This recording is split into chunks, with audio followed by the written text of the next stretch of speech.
Un matin, un couple de touristes se promenant dans la ville de Nosa fait une découverte pour le moins inattendue. Une jeune femme est étendue, entièrement habillée, comme si elle dormait. Mais ses blessures révèlent une toute autre histoire. Et dans cette affaire, la police scientifique va devoir innover en matière de preuves. Il ne se déplace pas tout seul. Il doit être transporté par quelque chose. De preuves pour inculper un meurtrier des plus astucieux. On devait se poser des questions. Était-elle vivante en arrivant ici? Est-elle venue de son plein gré? Était-elle déjà morte à ce moment-là? On a besoin de preuves solides pour pouvoir accuser quelqu'un de meurtre. Ça ne colle pas, il y a quelque chose qui cloche dans cette affaire. Il l'a amené là parce qu'il avait vraiment dans l'idée de commettre le crime parfait. On savait tous que c'était lui. Bonjour. Je suis heureux de vous retrouver sur ce plateau pour cette nouvelle émission inédite. Dans une enquête criminelle, les premières 48 heures d'investigation sont toujours décisives. Et cette affaire ne fait pas exception à la règle. Dans un premier temps, les enquêteurs ont l'impression que le suspect a commis un crime parfait et qu'il va leur être impossible de le confondre avec des preuves matérielles, à moins que l'extraordinaire diversité des espèces végétales créées par la nature ne leur vienne en aide. J'ai reçu un appel me disant que le corps d'une jeune femme avait été retrouvé morte au milieu des arbres, près du parking de Nosa, à seulement quelques mètres des voitures. La végétation de la zone était très dense. Il y avait beaucoup d'arbres, notamment des acacias. Elle avait visiblement subi des violences physiques. Il y avait des marques autour de sa gorge, de ses joues et de ses yeux. Le corps a été découvert par des vacanciers aux environs de 8h30, étendu au milieu des arbres à seulement quelques centaines de mètres de la plage. La police déclare que le corps se trouve là depuis le début de la matinée au plus tôt. La jeune femme a apparemment été frappée et étranglée. C'est une des premières destinations touristiques d'Australie, pour ne pas dire du monde. Et il y a eu un crime d'une extrême violence.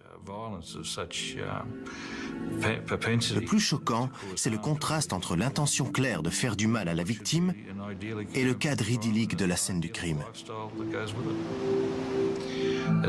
Pour expliquer pourquoi la victime s'est retrouvée là, on explore tous les scénarios possibles.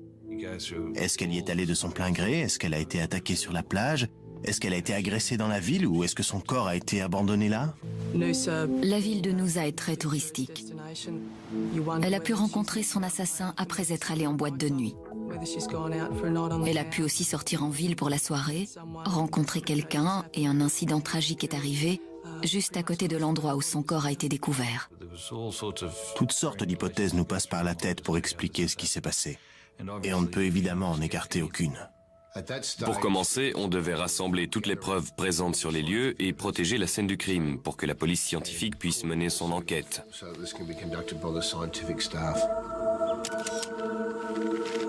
On a enveloppé et attaché ses mains dans des sacs pour que le légiste puisse vérifier s'il y avait des résidus sous ses ongles ou sur ses doigts. On a utilisé des bandes adhésives sur le corps et les vêtements pour prélever des fibres ou des cheveux appartenant peut-être à son agresseur. Examiner la scène de crime est une partie essentielle de notre travail. Pneus, empreintes, tout ce qu'on peut trouver. C'est un endroit recouvert de sable et c'est un environnement où relever des empreintes s'avère parfois difficile. Mais étudier la scène de crime est vraiment quelque chose de très important. Les enquêteurs relèvent de nombreuses empreintes de semelles de chaussures le long de la route qui mène à l'endroit isolé où le corps a été découvert. Ils prélèvent également du sable et des feuilles. Si le meurtrier peut être identifié et arrêté, ces éléments permettront de prouver sa présence sur la scène de crime. La priorité était d'identifier la victime. Elle n'avait aucun papier d'identité sur elle, mais elle avait plusieurs tatouages et des piercings aux oreilles. Les prénoms Michael et Corey étaient tatoués sur son corps, ce qui était bien évidemment une pièce précieuse du puzzle pour découvrir qui elle était.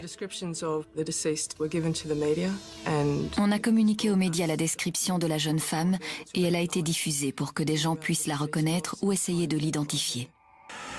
L'enquête s'est heurtée à un obstacle quand la police a découvert que la victime ne portait aucune pièce d'identité. La jeune femme a entre 25 et 30 ans et les cheveux bruns à hauteur des épaules. Elle portait un jean rouge, un haut sombre et elle avait plusieurs tatouages. La jeune femme avait également de nombreux piercings aux 2 oreilles et une bague en argent en forme de S. Toute personne ayant des renseignements est priée de contacter la brigade criminelle ou la police de Noosa. Après ça, des personnes originaires de la ville de Gympie se sont manifestées. Elles avaient reconnu les tatouages et les piercings. Gympie se trouve au nord de Noosa, à 1 heure de voiture. J'étais étonnée qu'elle vienne de Gympie. Je pensais qu'elle était d'ici.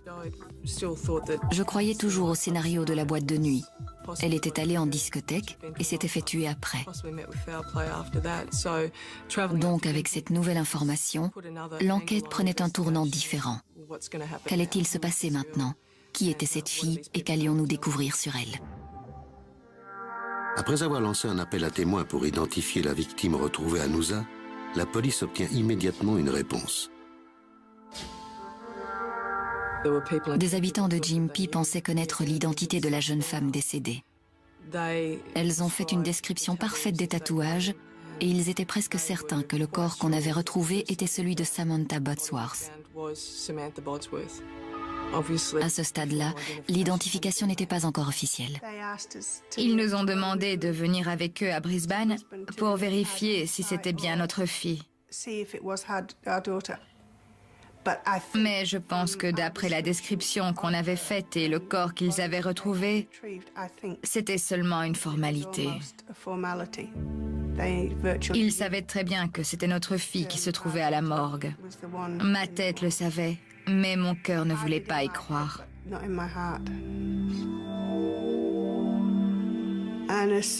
Et dès que j'ai vu que c'était Sam, j'ai eu envie de la serrer dans mes bras. Même si elle n'était plus là. Je voulais bêtement essayer de la réchauffer, même si je savais qu'elle était morte. Et elle n'était pas maquillée, pas une trace de maquillage. Elle avait eu un accident de voiture quelques années plus tôt et elle était très complexée à cause de cette cicatrice sur sa joue. Alors c'était vraiment étrange. Elle ne serait jamais sortie sans être maquillée, même pour aller sur le pas de la porte. Cet élément, apparemment anodin, prend une importance particulière aux yeux des enquêteurs. Sachant que Samantha ne se montrait jamais en public sans maquillage, que faisait-elle la nuit, à proximité d'une boîte de nuit et à 1 heure de route de chez elle? A-t-elle quitté son domicile de son plein gré? Ou l'a-t-elle fait sous la contrainte d'un agresseur?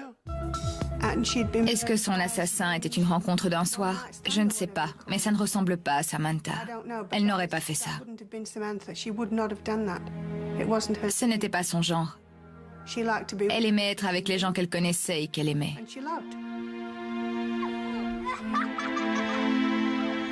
Corey et Michael sont les 2 jeunes filles de Samantha Bodsworth. Le soir où celle-ci sort pour ne jamais revenir, ils dorment chez leurs grands-parents. La maison de la victime est maintenant envahie par les experts médico-légaux. À l'entrée de la maison, derrière la porte du garage, on a découvert quelques taches de sang. Après une inspection plus poussée dans toute la maison, on a également trouvé des taches de sang dans la chambre. D'autres avaient été essuyées dans le salon et la salle à manger. Les gens essaient souvent de nettoyer les lieux une fois le crime commis, mais là, le nettoyage était très rudimentaire. Les enquêteurs prélèvent des échantillons de sang et rassemblent des objets souillés dans l'espoir d'y trouver l'ADN de l'assassin. Dans la chambre de Samantha, une bagarre a visiblement éclaté. On a trouvé un sèche-cheveux avec des petites taches de sang sur le cordon, ce qui laissait penser qu'il avait peut-être été utilisé pendant l'agression de Samantha, soit pour l'enrouler autour de son cou, soit pour la blesser d'une autre façon.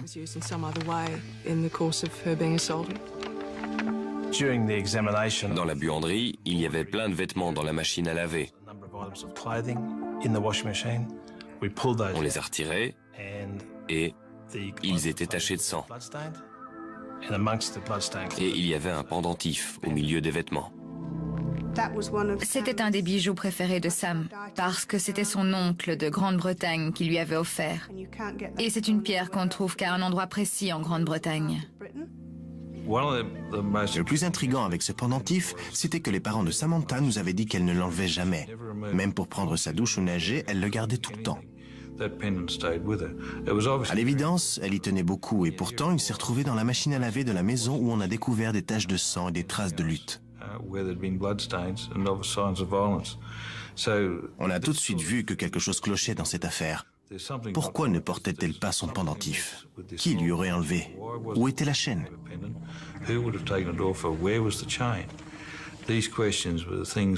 Il était essentiel de répondre à ces questions pour que l'enquête progresse. Bien que l'entrée de la maison de Samantha ne semble pas avoir été forcée, les enquêteurs retrouvent un pan de fenêtre posé dans le jardin. Et sa voiture n'est plus dans son garage. Pourtant, d'après ses parents, elle y est habituellement garée. Le véhicule ne se trouve pas non plus sur le parking de Noosa, où son corps a été retrouvé. On avait comme indice la scène de crime à Noosa, qui était encore primordiale pour l'enquête, une autre scène de crime potentielle avec la maison, et bien sûr, le trajet entre cette maison et Noosa qui était plutôt long. On devait se poser des questions. Était-elle vivante en arrivant ici? Est-elle venue de son plein gré? Était-elle déjà morte à ce moment-là?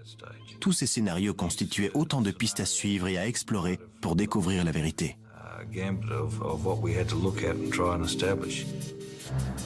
Pendant l'autopsie, le médecin légiste a déterminé qu'elle était morte par strangulation, ce qui correspondait à ce qu'on avait vu sur les lieux et aux marques qu'elle avait. Les enquêteurs effectuent des prélèvements sous ses ongles. Si Samantha s'était battue, l'ADN du coupable s'y trouve peut-être.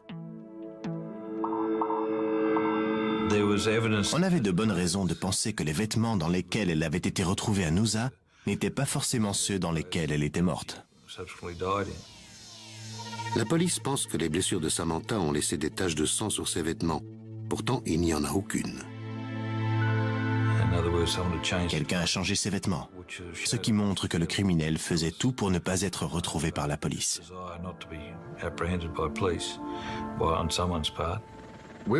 On avait le sentiment que Samantha Botsworth avait été tuée chez elle. Le mystère, c'était comment elle était allée de Gympie à Noosa. Mais on n'avait aucun doute sur le fait qu'elle avait été assassinée dans sa maison. Samantha a été agressée chez elle. Puis, son corps a été transporté à 80 km de distance et abandonné près d'un bois d'eucalyptus. Pour quelle raison le tueur a-t-il pris le risque de déplacer le cadavre alors qu'il aurait pu le laisser dans la maison? La découverte du pendentif de valeur prouve d'autre part que le vol n'est pas le mobile du crime. Enfin, le fait que l'assassin ait pris la précaution de changer les vêtements de la victime pour faire disparaître les indices montre qu'il s'agit d'un homme méticuleux qui a prémédité son acte.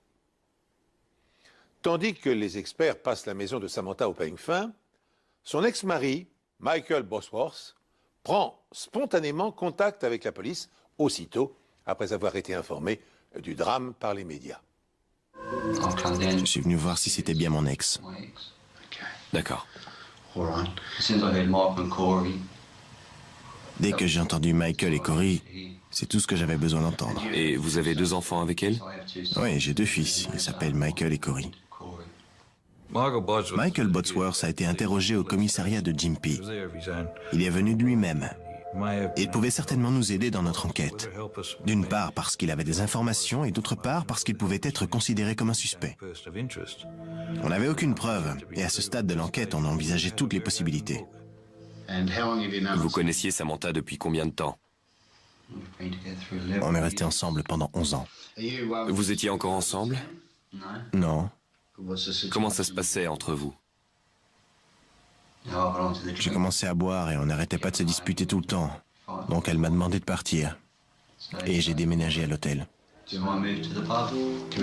Et c'était quand? Il y a 3 ou 4 mois environ. Quand avez-vous vu Samantha pour la dernière fois? Ça devait être juste après 17h vendredi. Hier. Hier. D'accord, et vous l'avez vue où à 17h? À l'hôtel Mount Pleasant. J'étais devant l'entrée. Elle m'a dit qu'elle avait laissé les enfants chez mes parents. Et je lui ai demandé si je pouvais prendre une douche chez elle. Elle m'a dit d'accord, pas de problème. À l'hôtel, le chauffe-eau était en panne. Je suis monté, j'ai mis tous mes vêtements dans un sac et je suis redescendu à ma voiture. Et je suis parti voir mes enfants chez mes parents.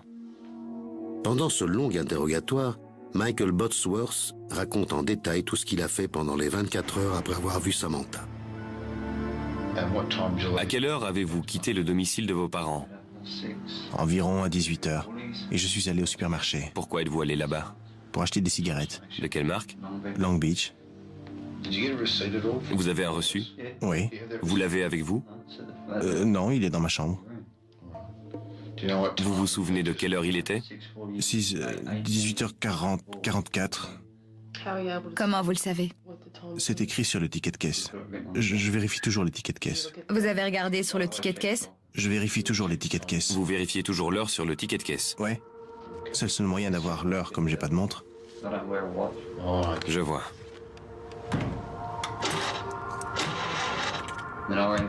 Ensuite, j'ai appelé Sam et je lui ai dit que ma voiture ne voulait pas démarrer. À cause de quoi? La bande de batterie était un peu usée. Donc j'ai appelé Sam et elle a dit qu'elle passerait me prendre. Après, elle m'a rappelé. Elle s'était enfermée dehors. À quel moment? C'était quand elle sortait pour venir me chercher. Elle est sortie prendre sa voiture et elle s'est enfermée dehors parce qu'elle avait laissé les clés à l'intérieur. Je lui ai dit d'essayer de la forcer pour rentrer. Il a dit que c'était la dernière fois qu'il avait vu ou parlé à Samantha et qu'il avait attendu un petit moment avant de commencer à marcher vers chez elle.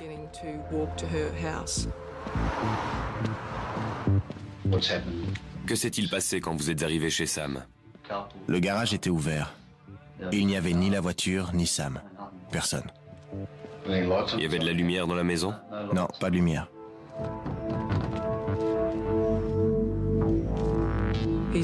Il est donc retourné à pied à sa voiture, au parking. Il a réussi à la faire démarrer et ensuite il est simplement remonté à l'hôtel Mount Pleasant où il a pris une douche, changé ses vêtements et il est descendu boire un verre au bar. Elle avait une raison d'aller à Noosa? Non, aucune. Vous êtes déjà allés là-bas ensemble? Non. Elle y est déjà allée toute seule? Pas que je sache. Vous étiez à Noosa hier soir? Non. Êtes-vous allé quelque part au sud de Gympie hier soir? Non, je suis pas sorti de Gympie hier soir. Il nous a ensuite autorisés à aller à son appartement qui se trouve au dernier étage de l'hôtel Mount Pleasant pour regarder dans sa chambre et poursuivre les analyses scientifiques en prenant les vêtements qu'il portait la veille du meurtre. Quand on est arrivé à l'hôtel, j'ai vu qu'il y avait beaucoup de clients qui buvaient au bar. Tu ne perds rien pour attendre. Je ne pense pas qu'ils étaient prêts à le lyncher. Simplement, il y avait certainement beaucoup de gens dans le bar ce soir-là qui connaissaient Samantha et qui pensaient savoir qui était le meurtrier. L'homme qui porte ces accusations s'appelle Scott Knowles. Ce soir-là, on était très en colère après avoir appris la mort de Sam. Il y avait beaucoup de monde en colère, parce qu'elle était très appréciée. J'ai explosé de rage parce que j'étais sûr que c'était Michael qui l'avait tué. Scott Knowles est le nouveau petit ami de Samantha. Avec Sam, on était ensemble depuis 6 semaines, depuis qu'ils étaient séparés. Ça se passait toujours bien quand on était ensemble. On aimait être tous les deux. Michael Botsworth parle de cette relation pendant son interrogatoire. Oui, je suis toujours amoureux d'elle. Dans ce contexte, peut-être que vous étiez un peu jaloux. Non. Je suis un peu blessé parce que les enfants l'ont vu dans le lit de leur mère. Mais Sam m'a juré qu'elle ne couchait pas avec lui, et je la crois. Et ça vous poserait un problème? Non, pas du tout. Et s'il emménageait? Qu'il emménage, ça me dérange pas. Vous savez si Sam et Scott se sont déjà disputés? Non, je crois pas. Vous le décririez comme quelqu'un de violent? Scotty? Non, à mon avis, il ferait pas de mal à une mouche. Scott Knowles avait les nerfs à vif. Et je crois qu'à un moment, il a même dû être retenu par un de ses amis tellement il était énervé. On voulait éviter qu'une bagarre éclate, alors on a fait monter Michael à l'étage. Les techniciens de la police scientifique ont passé sa chambre au peigne fin et ils ont pris des photos. Michael nous a donné les vêtements qu'il portait la veille. Il les avait lavés. Il pendait sur la corde à linge à la fenêtre. La plupart des gens ne seraient pas d'accord pour que la police fasse ça, mais lui, ça ne le dérangeait pas. Il voulait sûrement donner l'impression de ne pas être inquiet pendant qu'on prélevait des échantillons et qu'on essayait de trouver des preuves qui auraient contredit ce qu'il nous avait dit dans sa déposition.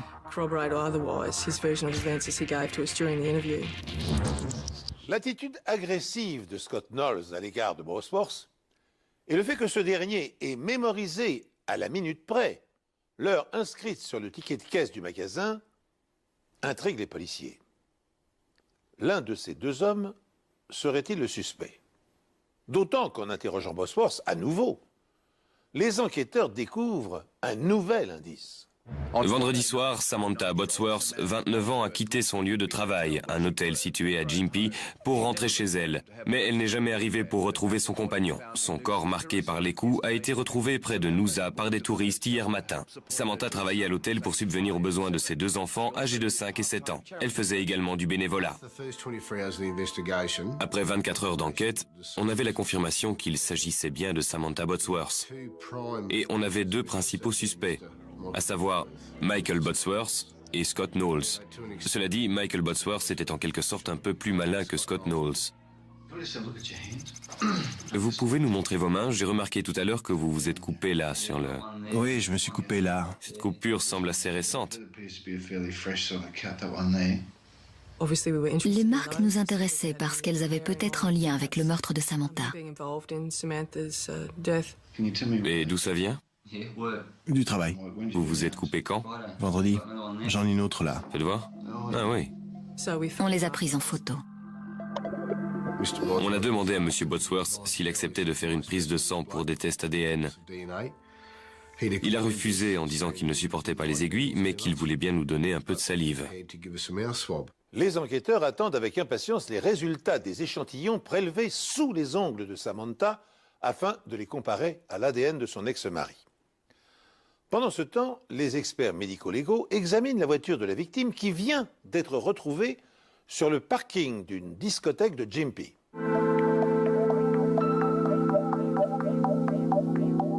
Il y avait plein de fleurs, de feuilles et d'écorces sur le siège conducteur et sur le sol de la voiture.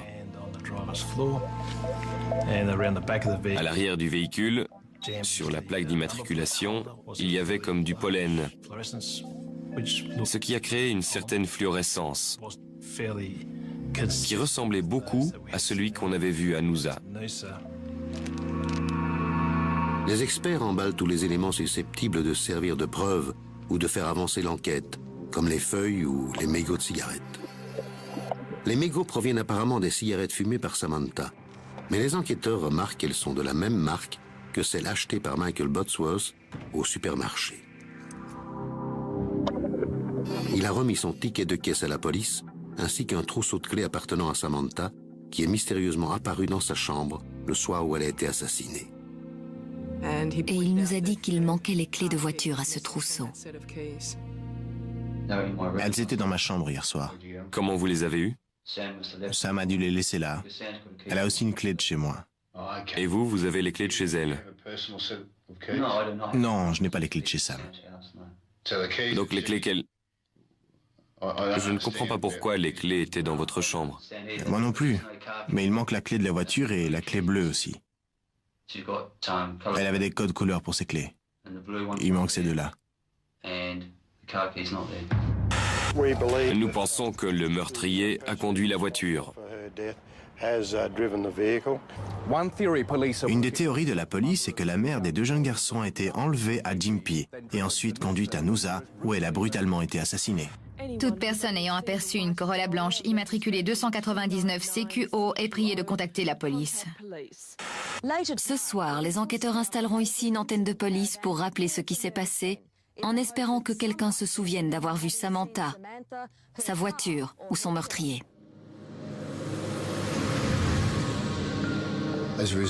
À la suite de ça, M. Higgins, un conducteur de poids lourd de la région, s'est manifesté. Cette nuit-là, j'ai remarqué une voiture blanche qui roulait dans la même direction que moi, vers le nord. Elle allait très lentement. À la fin, je l'ai dépassée et au niveau de la pente suivante, c'est elle qui m'a doublé. Et je suis resté collé derrière. Donc j'ai eu le temps de la remarquer. M. Higgins était catégorique sur le fait que le numéro d'immatriculation était exactement le même et que c'était cette voiture qu'il avait vue sur l'autoroute. Bien que Higgins, le chauffeur du camion, n'ait pas vu correctement le conducteur de la Corolla, ni même remarqué si un passager se trouvait ou non à bord, les policiers pensent avoir affaire à l'assassin. En effet, qui d'autre aurait pu conduire la voiture de Samantha durant la nuit fatale, puis l'abandonner sur un parking de Gympie, après avoir déposé le cadavre à Noosa?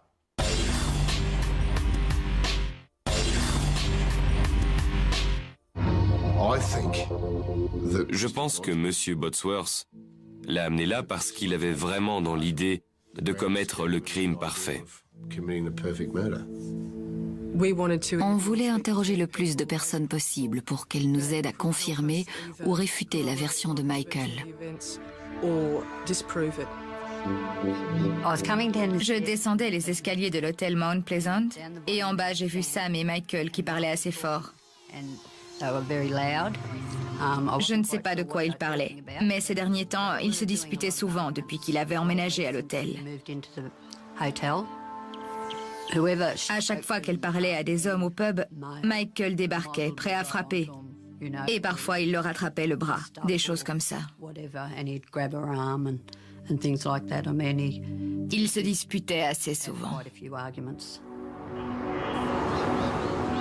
Alors que Pauline confirme la version de Michael concernant le problème d'eau chaude à l'hôtel, elle apporte une information capitale sur ce qu'il a fait le samedi.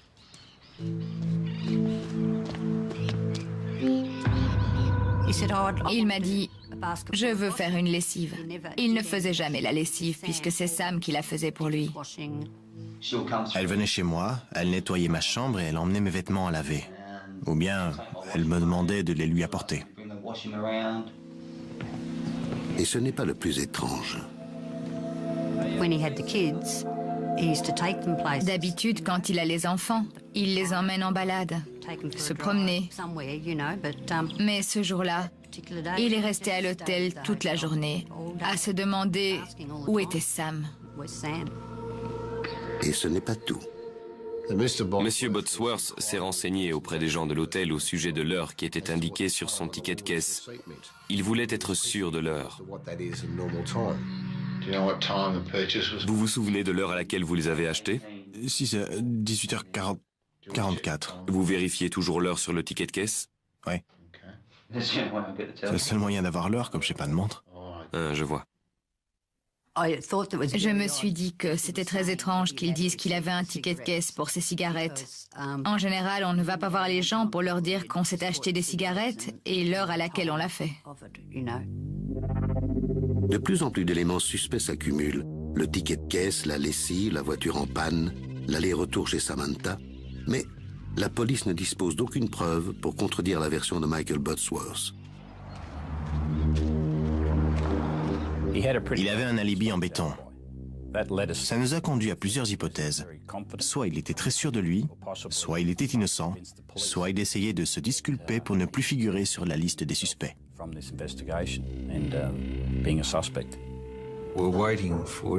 On attendait les résultats de différentes analyses pour que l'enquête puisse prendre la bonne direction.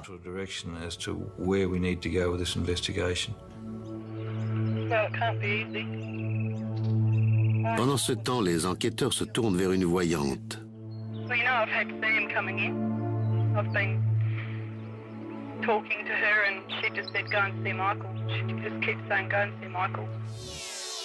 Une semaine après le meurtre de Samantha, la police a donc un suspect principal, mais aucune preuve pour l'arrêter. Plus les jours passent et plus la frustration augmente. On se sent impuissant, incapable de clore le chapitre d'une histoire aussi triste.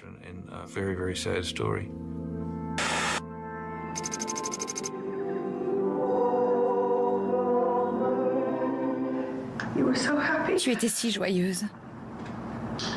Et maintenant, tu nous as quittés d'une manière si tragique.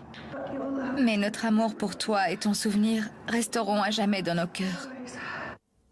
La douleur se lit dans les paroles de cette mère dont les larmes coulent à la mémoire de sa fille, Samantha Botsworth. Une centaine de personnes a passé la porte de la chapelle pour lui rendre un dernier hommage. Ils ont fait le serment de ne jamais oublier Samantha et d'être sûrs que son esprit continue à vivre pour les 2 enfants qu'elle laisse derrière elle. Le fait que personne n'ait été arrêté était très frustrant, surtout pour les parents de Sam. Ils ne pouvaient pas faire leur deuil. Michael était toujours en liberté. Malheureusement, la police n'avait aucune preuve pour l'arrêter sur le champ. On ne pouvait pas soulager la douleur de la famille Hall, ni leur dire oui, nous avons réussi à trouver le coupable, parce qu'on n'avait aucune preuve. Quelques personnes sont venues nous aider dans l'enquête, notamment Patricia Kelly, qui connaissait Samantha et Michael. Elle lit les cartes et elle pensait avoir une sorte de lien avec Michael parce qu'elle lui avait déjà tiré les cartes. Elle était sûre que si c'était le coupable, il y avait une chance qu'il le lui dise.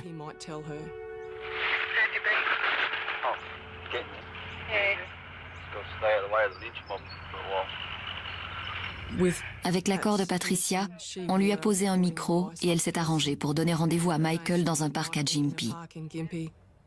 Elle voulait essayer d'obtenir des informations qui contrediraient la version qu'il avait donnée à la police et voir s'il avouerait avoir tué Samantha.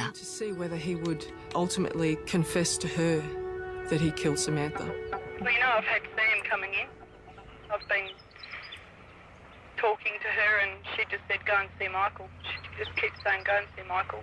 And I put the cards out and they weren't good. And it didn't look good for you. So whether it's nothing's been looking fucking good for me. So I know. But she keeps pointing the finger at you, Michael. I have to tell you that. And if you've killed Sam and you want to talk to somebody, you can talk to me. Pendant sa conversation avec Patricia Kelly, Michael Botsworth a maintenu sa version et rien de concluant n'en est ressorti. Il restait manifestement sur ses gardes. Michael, the problem is that you're under suspicion. What I've given them. Trouble is though, they can't find the killer. I've given them everything that they've asked for, apart from blood. But they gave me a cotton wool to chew on. Well, to get saliva or something. Yeah. And they said, oh yeah, we're going to do DNA. I said, yeah, well that's fine. You'll find my DNA, Sam. I just fucking lived there. La police obtient finalement les résultats des tests ADN. Les résultats ont démontré que l'ADN de M. Botsworth était présent sur un torchon retrouvé dans la cuisine, mais aussi sur le sol de la chambre. Son ADN est également présent sur l'un des 5 mégots de cigarettes recueillis dans le cendrier situé près du lit de Samantha. Mais il n'y a aucune correspondance avec les mégots retrouvés dans la voiture de la victime. Quant au rapport d'autopsie, il est plutôt de bon augure pour les enquêteurs. L'ADN prélevé sous les ongles de Samantha était celui de Michael Botsworth. C'était évidemment un grand progrès dans l'enquête. On avait un élément concret pour dire que quelque chose s'était passé entre eux.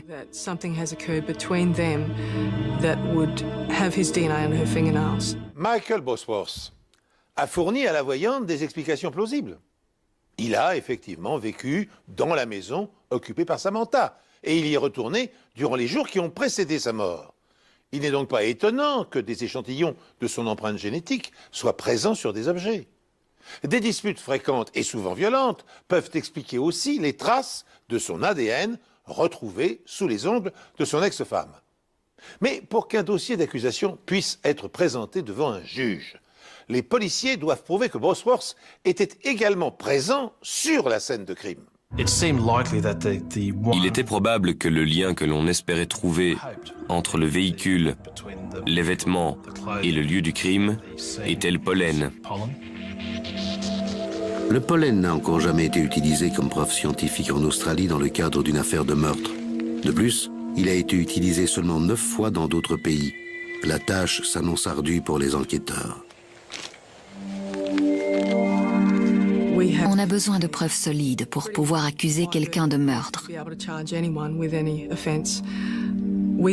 On voulait être sûr d'avoir exploré toutes les pistes et d'avoir toutes les cartes en main pour prendre une décision, qu'on ait ou non réuni suffisamment de preuves pour inculper Michael Bodsworth. Cela fait maintenant 3 mois que Samantha Bodsworth a été assassinée. Malcolm et Lynette Hall ont engagé des procédures pour obtenir la garde totale de ces 2 enfants. Ils étaient convaincus que Michael Bodsworth était responsable de la mort de Samantha et ils ne voulaient pas qu'il ait la garde des 2 petits garçons. La garde a été confiée aux parents de Samantha. Et peu après, M. Bodsworth a quitté le Queensland pour s'installer dans le sud de l'Australie. Quand Michael Bodsworth est parti à Adélaïde après avoir perdu la garde de ses enfants, nous doutions vraiment qu'il soit un jour arrêté. J'étais terrifiée à l'idée qu'il s'en sorte, parce que ça voulait dire que je devrais vivre avec ça, et je n'étais pas sûre d'en être capable. Mais nous voulions essayer et laisser la justice faire son travail. Avant de partir, Michael Bodsworth laisse une preuve de plus de son innocence. Il a placé une croix à l'entrée du parking où le corps de Samantha a été retrouvé. Mais la croix n'était pas à l'endroit exact où le corps avait été retrouvé, ce qui laissait croire qu'il ne savait pas où exactement la victime avait été abandonnée. Et ça donnait plus de crédibilité à son innocence.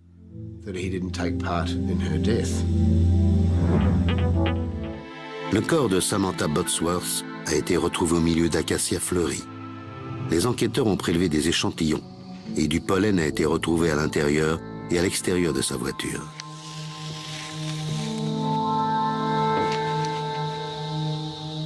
La police a également en sa possession les vêtements nettoyés que Michael Bodsworth portait la nuit où Samantha a disparu.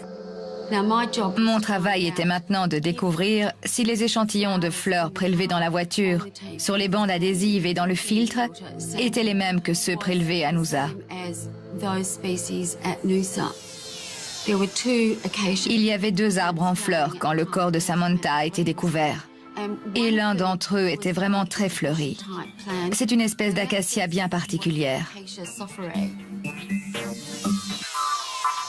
Et c'est le pollen de cette espèce qu'on a retrouvé sur la plaque d'immatriculation et dans le filtre de la voiture du côté conducteur. Ce qui indique que la voiture était à Noosa, sur les lieux du crime. Le docteur Milne peut l'affirmer avec certitude car les acacias ont une caractéristique particulière. La pollinisation des acacias est assurée par des insectes et d'autres animaux. Le pollen ne se déplace pas tout seul. Il doit être transporté par quelque chose. Donc, si quelqu'un se frotte contre la fleur et qu'il monte dans sa voiture, le pollen passe des vêtements au siège et aux chaussures. Les enquêteurs ont retrouvé du pollen sur le siège et sur le sol, côté conducteur, de la voiture de Samantha. La police aborde le sujet pendant l'interrogatoire de Michael Bodsworth. Vous êtes déjà monté dans la voiture de Sam? Oui, C'était quand la dernière fois? il y a environ une semaine, Où étiez-vous assis dans la voiture? côté passager. Avant ou arrière? À l'avant. Vous êtes déjà monté côté conducteur dans cette voiture? Non. Si Michael Bodsworth était le coupable, on s'attendait à trouver le pollen de l'acacia sur ses vêtements. On aurait alors eu la preuve qu'il se trouvait dans la voiture. Mais il avait lavé ses vêtements après le meurtre et avant que la police ne les emporte. Donc, au lieu de trouver des milliers de grains de pollen d'acacia, les enquêteurs en ont seulement relevé quelques-uns. Lynn Milne est palynologue, c'est-à-dire qu'elle étudie les microfossiles tels que les algues ou les pollens. Enseignante à l'université, elle estime que 4 éléments des microfossiles sont déterminants dans les affaires criminelles. Leur taille microscopique, leur abondance dans la nature, leur résistance à la dégradation et enfin leur diversité. Extrêmement variés, ils permettent de déterminer avec précision le lieu de leur provenance. Dans le cadre de cette enquête, Lynn Milne collaborait pour la première fois avec la police et elle était bien consciente du rôle déterminant qu'elle allait jouer. En débarrassant à l'acide les échantillons des sédiments, la palynologue parvient à isoler quelques grains de pollen d'acacia sur les vêtements rugueux que portait Michael Bosworth la nuit du crime. Et un seul lavage de la chemise n'avait pas suffi à éliminer ces preuves microscopiques. Mais avant d'arrêter le suspect, les enquêteurs veulent procéder à une ultime vérification.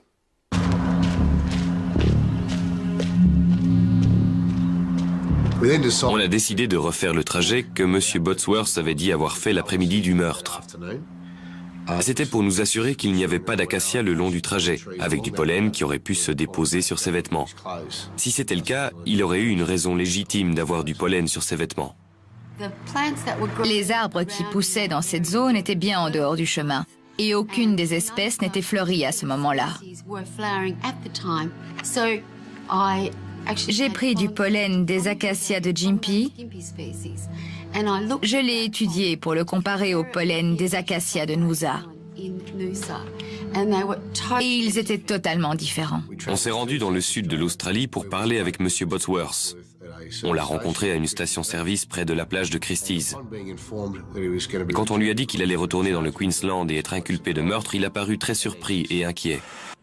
Un homme a été arrêté à Adélaïde et inculpé à Gympie du meurtre brutal de son épouse il y a 8 mois. Le corps roué de coups de Samantha Bosworth, mère de 2 enfants, a été retrouvé dans les dunes de sable de Noosa. C'est sur le chemin du retour qu'il a souhaité nous en parler et nous dire la vérité. Comme on n'avait rien pour l'enregistrer, on lui a demandé de garder ces informations jusqu'à ce qu'on arrive à Maroochydore, où on avait l'équipement nécessaire pour pouvoir enregistrer sa déposition.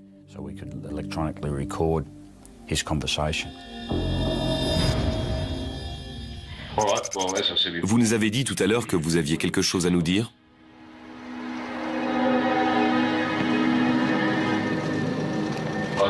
Sam picked me up the night she died from Woolies.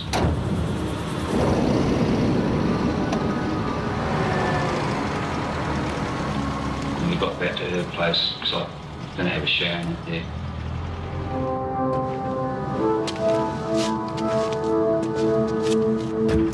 What did he say? He said he saw you driving like an idiot in the car with the kids. And she was telling me that, you know, after the weekend I can't see the kids and all this because their dad's been in the ear about, you know, I drive dangerously with the kids in the car. You know, the kids, they mean everything to me. You know, and then she said I couldn't see them. So I just sort of lost it.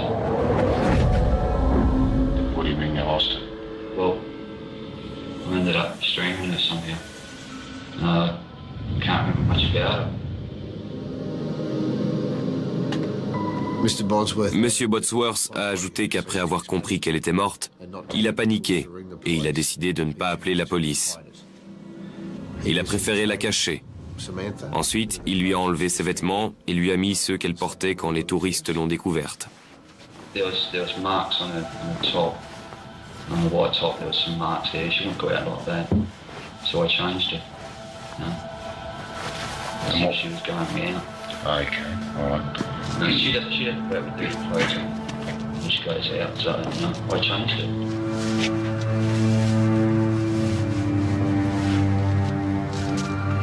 Whereabouts in the vehicle did you put it? Front passenger seat. Okay. Why'd you do that? Because if I drive, that's where she always sits.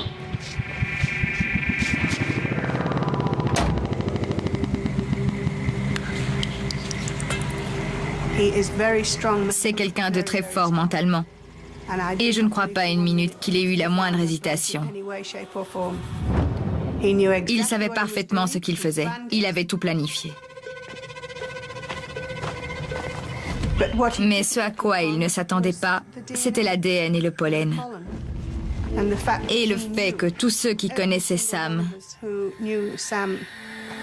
savaient que c'était lui. I drove her car back to Igby. Parked her car at the night disco. And that was it. Can I ask you why you did that? Was as if she'd went out for the night or something, you know.